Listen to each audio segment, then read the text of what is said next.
Hey,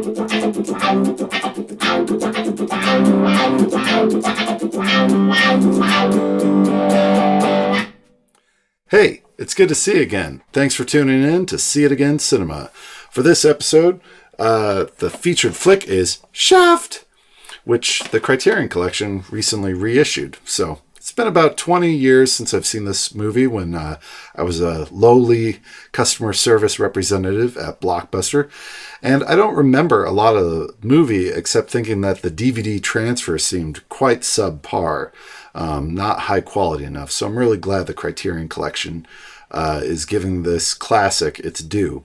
Now, as a white kid from western Nebraska, I didn't get very many opportunities to, experience black cinema. A lot of what I did know was filtered through appreciators, or some people would say appropriators, of the art form, such as Quentin Tarantino, or in parodies and pop cultural tropes like the music videos for Weird Al Yankovic's White and Nerdy and The Offspring's Pretty Fly for a White Guy.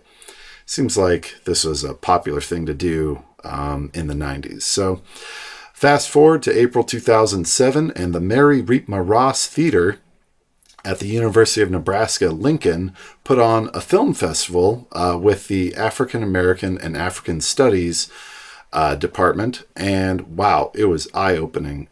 We got to see other classics of the genre, such as Superfly and Foxy Brown.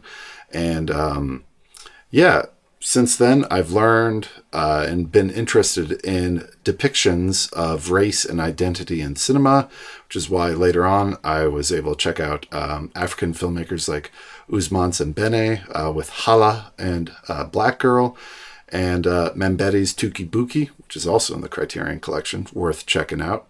So I was curious what Gordon Parks and Richard Roundtree would do with the action cop genre. I mean, just listen to this little summary. While the Black Power movement was reshaping America, trailblazing director Gordon Parks made this groundbreaking blockbuster, which helped launch the blaxploitation era and introduced a new kind of badder-than-bad action hero in John Shaft, a streetwise New York City private eye who is as tough with criminals as he is tender with his lovers. I can get behind that. So, well, all right. It's time to begin and see Shaft again. We'll catch you after the credits roll. All right. See it again, see it again. Cinema, see it again, see it again. Cinema, see it again, see it again. Cinema, see it again, see it again. Cinema, see it again, see it again. And then talk about it. Shaft. All right. That was a lot of fun. So, it's been 20 years since I've seen this film, and so now there are things I notice that I probably didn't give, much thought of in the past. So what I noticed this time, one, that opening shot of all those movie theater marquees, before we even see Shaft, dodging traffic, we see these traditional Hollywood leading man names like Robert Redford and Burt Lancaster. And I wonder, what was it like to be in those theaters that eventually probably did screen Shaft, and then to see Richard Roundtree's name on the marquee, and then, bam, Shaft just... the opening titles, it's like, wow, it seems very aspirational and kind of a baller move to start the film that way. And of course, in that opening tracking shot, we're hearing the theme from Shaft by Isaac Hayes, who would eventually win an Oscar for Best Original Song. At that time, he was only the third African American to ever win an Oscar, and I'm so glad they went with that music rather than like a traditional Hollywood kind of symphonic score. I mean, it looks different. I mean, it sounds different. The film looks different. So, it's all part of a package, and all of those elements work together. As I was researching about the film, I was disappointed but not surprised that some of the execs at MGM wanted to change the race of John Shaft from black to white.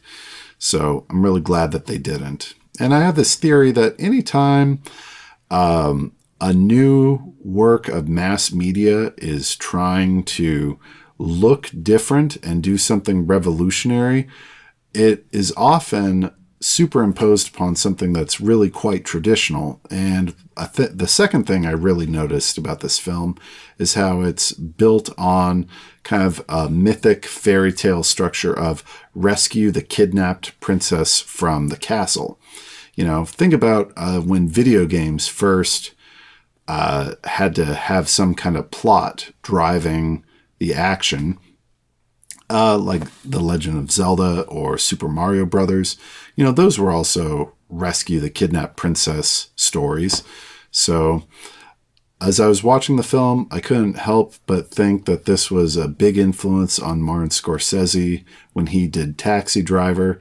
Maybe it's a coincidence that's, New York City in the 1970s, crime infested, but there were a number of similarities. I thought, I think this is an influence. So let's talk a little bit more about that Rescue the Princess story.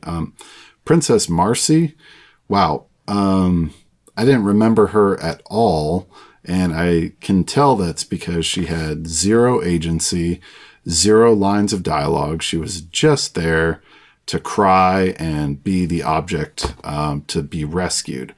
So I began to think about, how would this film be done today? And they probably cast someone like Zendaya, and they give her lots of opportunity to have spunk and sass and attitude towards her captors. And when the big rescue scene, the climax actually happens, it would probably be something where she would get the opportunity to rescue herself in the chaos. Kind of similar to, say, Princess Leia in Return of the Jedi. So about that final sequence, I love that they don't tell us what Shaft's plan is. So as the audience, we're kind of kept in suspense, and the music gets really quiet and percolates and just kind of is going along, so that, when the plan fully goes into action and it's that explosive, dynamic shift in volume, and the music just is, full volume. It's a very satisfying ending. And I love that they don't waste any time after they get her in the car. Shaft calls the lieutenant and they have that last line, and then he walks off into the night. So it makes me want to see where, or what the other films that feature this character are like. The theme song says he's a complicated man.